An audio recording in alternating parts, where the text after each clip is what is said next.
Chapter number 9 का theorem number 2 है 10th class का। ये टेस्ट में ये थ्योरम वाले क्वेश्चन है जो हर बोर्ड के 5 थ्योरम है, तो 500 थ्योरम में बोर्ड में 8 मार्क्स का ये थ्योरम जरूर आना होता है। कम अज कम पेरेंट्स से बात की रिस्पॉन्सिबिलिटीज लें कि जो चैप्टर 9 के 10th क्लास के 5 थ्योरम है वो बच्चों को जरूर याद करवाएं। इसमें एक मस्ट है क्वेश्चन बोर्ड में आने का। ये टेस्ट में भी सिर्फ एक ही थ्योरम दिया जा रहा है और यही थ्योरम पेपर में मतलब टेस्ट में 8 मार्क्स के लिहाज से आना है, तो इसमें तो बच्चों को पूरे नंबर ऑब्टेन करने चाहिए। ये तो क्वेश्चन कंपलसरी होता है। तो हमारे पास एक स्टेटमेंट है थ्योरम नंबर 2 की, a straight line drawn from the centre of circle. यहाँ पे सबसे पहले हमने सबसे पहला जो स्टेप है किसी भी थ्योरम का, आपने डायग्राम बनानी है। तो डायग्राम उसके मुताबिक आपने बनानी है जो स्टेटमेंट लिखी होगी। स्ट्रेट लाइन ड्रॉ करनी है। कहां से ड्रॉ करनी है? फ्रॉम सेंटर ऑफ सर्कल से। हमने सबसे पहले जो कोई भी थ्योरम हो उसके सबसे पहले नंबर पे आपने उसकी डायग्राम बनाएंगे तो थ्योरम सही होगा। चाहे आपने थ्योरम पूरा ठीक लिखा हो लेकिन डायग्राम नहीं बनाई होगी तो कोई मार्क्स नहीं है। स्ट्रेट लाइन एक सीधी लाइन ड्रॉ करनी है। कहां से ड्रॉ करनी है? सेंटर ऑफ सर्कल से। अब सेंटर ऑफ सर्कल हम इसमें O ले लेते हैं, let O be the centre of circle, और साथ इसके डायग्राम के साथ हमने गिवन लिखना होता है। डायग्राम के बाद पहला स्टेप किसी भी थ्योरम का डायग्राम, दूसरा स्टेप डायग्राम के बाद गिवन है। स्ट्रेट लाइन ड्रॉ, हमने एक सीधी लाइन ड्रॉ करनी। सीधी लाइन का मतलब ये नहीं, सीधी लाइन का मतलब ये आपने कोई भी लाइन ऐसी, इसको भी सीधी स्ट्रेट लाइन, मतलब उसके कहने का मतलब है इस कर्व की शेप में लाइन नहीं होनी चाहिए। स्ट्रेट लाइन हम ड्रॉ कर रहे हैं। कहां से ड्रॉ कर रहे हैं? सेंटर ऑफ सर्कल थ्योरम में लिखा हुआ। ये स्टेटमेंट बोर्ड में गिवन होगी, हर स्टेटमेंट थ्योरम की गिवन होगी। बच्चे को इसको देख के थ्योरम को याद करना है और डायग्राम से ऑनवर्ड याद करना है। ये स्टेटमेंट याद नहीं करनी, स्टेटमेंट के अकॉर्डिंगली आपने अप्लाई करना है। स्ट्रेट लाइन ड्रॉ करें। कहां से ड्रॉ करें? From the centre of circle से हमने ड्रॉ कर दी। और ये लाइन क्या कर रही है? ये स्ट्रेट लाइन जो है ये बाइसेक्ट कर रही है। बाइसेक्ट का मतलब हाफ कर रही है। किसको बाइसेक्ट कर रही है? एक कॉर्ड को। अब मैंने डेफिनेशन में बताया था, ये काफी डिटेल में मैंने बताया था कॉर्ड क्या होता है। सर्कमफ्रेंस, ये बाउंड्री लाइन सर्कमफ्रेंस होती है। इस सर्कमफ्रेंस के कोई भी दो पॉइंटों को ज्वाइन करें तो उस लाइन को हम कॉर्ड कहते हैं। ये भी कॉर्ड है। हम इस और इस पॉइंट को ज्वाइन करें, ये भी कॉर्ड है।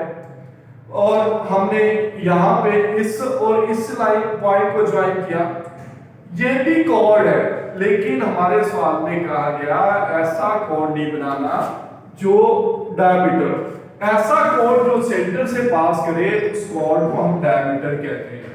ये भी दो पॉइंटों को ज्वाइन करने से, लेकिन सर्कल के सेंटर से पास कर रहा है। So that's why this cord is not this cord is a diameter. लेकिन उसने कहा उस कॉर्ड को बाइसेक्ट सवाल में कह रहा है जो डायमीटर ना हो, मतलब ऐसा कॉर्ड बनाना है जो डायमीटर ना हो। तो ऐसा मतलब वो कोई भी कॉर्ड जो सेंटर से पास करेगा तो उस कॉर्ड को हम डायमीटर कहते हैं। लेकिन सवाल वाले ने क्वेश्चन में हमें गिवन है स्ट्रेट, हमने जो कॉर्ड बनाना है स्ट्रेट लाइन ड्रॉ करनी। हमने स्ट्रेट लाइन ड्रॉ की। कहां से ड्रॉ की? From the centre of circle. हमने सेंटर ऑफ सर्कल से ड्रॉ की। और वो किसको बाइसेक्ट कर रही है? कॉर्ड को। अब कॉर्ड बनाने लगा। कॉर्ड कौन सी चीज है? कॉर्ड ये वाली चीज। फॉर एग्जांपल मैंने यहां पे ये कॉर्ड बना लिया। देखिए ये कॉर्ड कहता है ऐसा कॉर्ड बनाना है। क्वेश्चन वालों ने ये वैसे मैंने हाईलाइट किया, ये कॉर्ड वाली लाइन हमारी ये वाली ए, यहां से लेके ये लाइन जो है इसको हमने कॉर्ड कहा है, मतलब ये वाली स्ट्रेट लाइन हमारी कॉर्ड है। और कहता है कॉर्ड ऐसा होना चाहिए विच इज नॉट डायमीटर। तो ये कॉर्ड ऐसा है जो डायमीटर नहीं है। हमने अब एक स्ट्रेट लाइन ड्रॉ की। ये एक स्ट्रेट लाइन, स्ट्रेट लाइन का भी नाम हम रख देते हैं, यहां पे हम m लिख देते हैं। ये हमने थ्योरम के मुताबिक हम OM एक स्ट्रेट लाइन है। ये स्ट्रेट लाइन है। कहां से स्ट्रेट लाइन है? सेंटर ऑफ सर्कल से। O सेंटर ऑफ सर्कल है। हमने यहां से एक स्ट्रेट लाइन ड्रॉ की और ये स्ट्रेट लाइन क्या कर रही है? जाके बाइसेक्ट कर रही है। मतलब ये पूरी लाइन, ये पूरी लाइन AB थी, एक ऐसी लाइन आई, उसने आगे इसके दो टुकड़े कर दिए। बाइसेक्ट का मतलब आधे आधे टुकड़े। एक एम है, यानी कि पूरी लाइन पहले ए बी थी, जब स्ट्रेट लाइन आई एम पे जाके उसने इसका मिड पॉइंट थी और उसने इसका बाइसेक्ट कर दिया। ए बी लाइन दो हिस्सों में बट गई। एक हमारे पास लाइन ये वाली ए एम है और दूसरी लाइन ये बी है, इसके दो इक्वल टुकड़े हो गए, मतलब सवाल में लिखा हुआ है।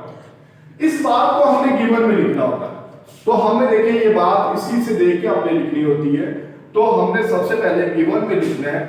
हमारे पास सबसे पहले हमने यहाँ पे बताया m is the mid point. क्यों m को मिड पॉइंट कह रहे हैं? क्योंकि ये बाइसेक्ट कर रही है, ये स्ट्रेट लाइन जो है ये बाइसेक्ट कर रही है। हमने कहा m is a mid point. ये आप बुक से भी कर सकते हैं, सिर्फ मैं आपको समझा देंगे। m is the mid point, या हमने m is the mid point है ऑफ अ सर्कल, सर्कल का। अब पता कैसे चले ये m क्या है? ये मिड पॉइंट है। किसका मिड पॉइंट है? m is the mid point of chord AB, बल्कि हम यहां पे ऑफ कॉर्ड AB, ये हमारी कॉर्ड AB है और AB का m क्या है? मिड पॉइंट है। m is the mid point. हमने यहां से लिखा m बाइसेक्ट का मतलब ये स्ट्रेट लाइन बाइसेक्ट करी है, तो इसका मतलब m मिड पॉइंट है। तो m मिड पॉइंट है, तो इसका मतलब हमारे पास ये किसका मिड पॉइंट है? AB का मिड पॉइंट है। यही हमने लिख दिया। और इस सर्कल का सेंटर क्या है? इस सर्कल का सेंटर क्या है? m is the mid point of chord AB with centre of circle. हमने सारी इंफॉर्मेशन बता दी है। With centre of circle, centre of circle हमारा क्या है? सर एट O है। हमने देखिए हमने इस गिवन में ये लिखा m is the mid point. किसका मिड पॉइंट? कॉर्ड AB का। कॉर्ड AB का मिड पॉइंट है और सर्कल का सेंटर क्या है? इस सर्कल का सेंटर O है। तो अब हमने ये प्रूव करना है। हमने जो हमारा हमने यहाँ पे जो कॉर्ड बनाया उसने कहा था कॉर्ड है, यहाँ पे क्वेश्चन में जो लिखा हुआ कॉर्ड जो है वो डायमीटर नहीं होना चाहिए। आपने कहना है यहाँ पे कॉर्ड कौन है? AB। तो आपने कहना है यहाँ पे मजीद ये लिख लेना है chord AB is not diameter of circle। ठीक, ये उसने कहा था ऐसे कॉर्ड पे आपने ड्रॉ करना है। तो आपने इसके मुताबिक सबसे पहले थ्योरम में गिवन लिखा। अगर ये डायग्राम वाली होगी 1 मार्क्स, गिवन लिखा होगा बोर्ड वाले 1 नंबर 2 नंबर मिल जाएंगे। तीसरा नंबर 8 नंबर का ये कंपल्सरी क्वेश्चन होता है। और आगे पहले नंबर पे डायग्राम, दूसरे नंबर पे गिवन, तीसरे नंबर पे ये नीचे लिखना है। बोर्ड विजिबल नहीं है, सो देयरफॉर आपने इसी सीक्वेंस में लिखते जाना। तीसरे नंबर पे आपने हर थ्योरम में टू प्रूव लिखना है। टू प्रूव क्या होता है? हमने साबित क्या करना है? हमें ये कहा गया कि एक स्ट्रेट लाइन आए और स्ट्रेट लाइन कॉर्ड को बाइसेक्ट कर दे, कॉर्ड के दो इक्वल टुकड़े कर दे, तो ये जो स्ट्रेट लाइन होती है ये कॉर्ड पे परपेंडिकुलर है। आपने ये देखे कोई भी लाइन परपेंडिकुलर, आपने ये प्रूव करना है कि ये वाली जो OM लाइन है ये परपेंडिकुलर है। किस पे परपेंडिकुलर है? AB पे। अब कोई भी लाइन, अगर देखिए मैं यहाँ पर डिफरेंट लाइन है, हमने ये प्रूव करना है। हमारा टारगेट ये सेट हुआ OM जो है वो ये वाली लाइन OM परपेंडिकुलर है। किस पे परपेंडिकुलर प्रूव करना है? Chord AB। तो ये हमारा टारगेट है, यानी कि हमने ये उसने ये कहा जो स्ट्रेट लाइन बना रहे हो ये स्ट्रेट लाइन क्या है? ये परपेंडिकुलर है। किस पे परपेंडिकुलर है? कॉर्ड पे। ये प्रूव करो। कह ये रहा है कि अगर एक स्ट्रेट लाइन आए सेंटर से और कॉर्ड के दो इक्वल टुकड़े कर दे, जो स्ट्रेट लाइन होती है वो प्रूव करो वो स्ट्रेट लाइन कॉर्ड पे परपेंडिकुलर है। अब हमने प्रूव करना है ये लाइन जो है, ये वाली लाइन जो है ये इस पे परपेंडिकुलर है। मतलब ये कि हमने इधर भी 90 एंगल प्रूव करना है और इधर भी हमने 90 एंगल प्रूव करना है। देखिए आपके सामने मैं मुख्तलिफ लाइनें बनाता हूं। तो हमारी ये लाइन कौन सी लाइन परपेंडिकुलर होगी? अगर ये इधर अगर इस लाइन का इधर और इधर 90 एंगल होगा तो ये परपेंडिकुलर होगी। तो इधर 90 एंगल नहीं है। ऐसी लाइन जो स्ट्रेट होगी, मतलब बिल्कुल स्ट्रेट होगी, उधर भी और इधर भी 90 एंगल प्रूव हो जाए, हम ये प्रूव कर दें, ये भी इस लाइन के इस तरफ भी 90 एंगल है, दूसरी तरफ भी 90 एंगल है, तो इससे प्रूव हो जाएगा ये लाइन क्या है, परपेंडिकुलर है। यही हमने प्रूव करना है। तो अब आते हैं, हमने प्रूव करना है OM perpendicular to chord AB।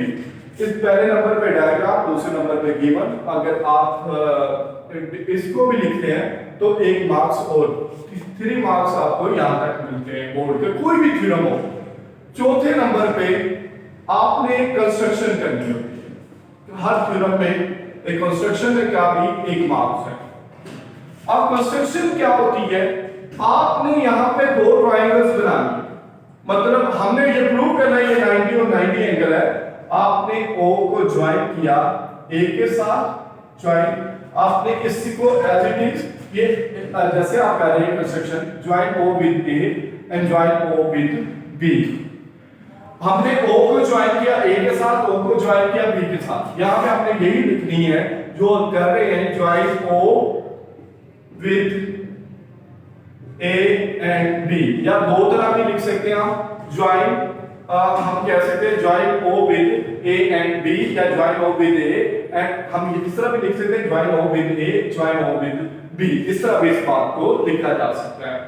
और राइट एंगल, यहां पे ये वाला जो राइट एंगल है, मैंने इस यहां से लेके इस एंगल का नाम 1 रख लिया, इधर 1 लिख लिया, और इस एंगल का दूसरी तरफ एंगल 2 नाम रख लिया, भी वो हमें पढ़ना आसान रहेगा। और इसका भी 1 नंबर है। राइट एंगल आपने यहाँ पे लिख भी दिया करें, आपने यहाँ पे एंगल 1 एंड 2 लिखा, तो आपने यहाँ पे कह दिया right angle 1 and 2 as shown in figure. ये देखिए इतना आसान थ्योरम है और याद करना भी कोई मुश्किल बात नहीं है, तो ये जरूर करना चाहिए। ये यहाँ तक कंस्ट्रक्शन होगी।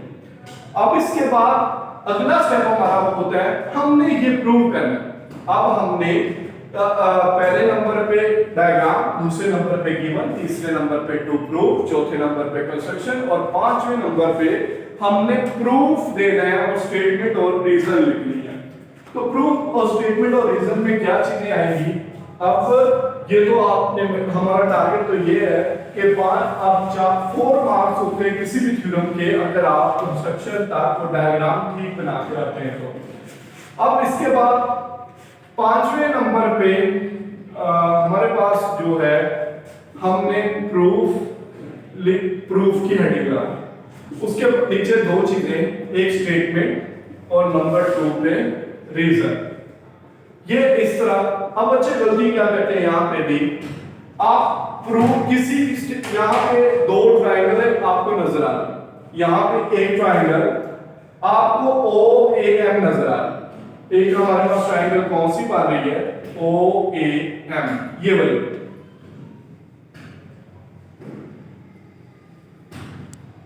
ये दूसरी ट्रायंगल क्या कौन सी बन रही है, ट्रायंगल OBM। ये 2 ट्रायंगल बन रही है। इसके आगे कोई रीजन में कोई चीज नहीं लिखनी। बच्चे क्या कहते हैं, यहाँ पे जो गिवन वाला होता है वो यहाँ लिखा होता है, वो सारा सीक्वेंस गलत किया होता है, और जिसकी वजह से ये सारी चीजें रीजन वाली गलत हो जाती है। इसके आगे रीजन में इस लाइन के आगे कुछ नहीं आता, तो ये ब्लैंक आनी है। उसके बाद आपने क्या करना है, अब आपने प्रूव करना है OM परपेंडिकुलर है कॉर्ड AB पे। अब यहाँ पे हमने चीजें ढूंढनी है, मुख्तलिफ चीजें ढूंढनी है, जो हमने इस ट्रायंगल की 3 चीजें, इस ट्रायंगल की 3 चीजें, इस ट्रायंगल की 3 चीजों की इक्वल प्रूव करनी है। ये निशान होता है कॉरस्पॉन्डिंग का, मतलब इसका मतलब है हमने इस ट्रायंगल और इस ट्रायंगल का मुआवजा करने लगे, एक ये वाली ट्रायंगल और एक ये वाली ट्रायंगल। अब इन दोनों की हमने सबसे पहले 1 बाय 1 हमने इन दो, ये सर्कल का रेडियस है। अगर देखिए सर्कल के सेंटर से लेके, ये सेंटर से लेके और यहां तक सर्कमफ्रेंस तक कोई भी लाइन हो, इसको रेडियस कहते हैं सर्कल का। ये OAB सर्कल का रेडियस है और OB भी सर्कल का रेडियस है। रेडियस जहां ये मतलब एक सर्कल है, उस अगर सर्कल का सेंटर ये है, तो जितने भी रेडियस होते हैं उनकी लेंथ बराबर होती है। ये सर्कल की प्रॉपर्टी है, मतलब ये रेडियस, ये सारे रेडियस इक्वल होते हैं। तो इस बेस पे हमने ये ट्रायंगल, ये सर्कल के लिहाज से इनका नाम रेडियस है, रेडियस, लेकिन ट्रायंगल के लिहाज से 90 का ऑपोजिट जो साइड होती है उसको हाइपोटेन्यूज कहते हैं।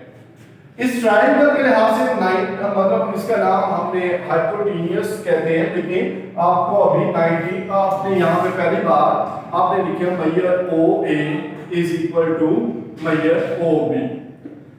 ओ ए किसके इक्वल है? O B. इसकी ये ओ ए एम की एक साइड है ओ, तो आपने measure O A is equal to major O B.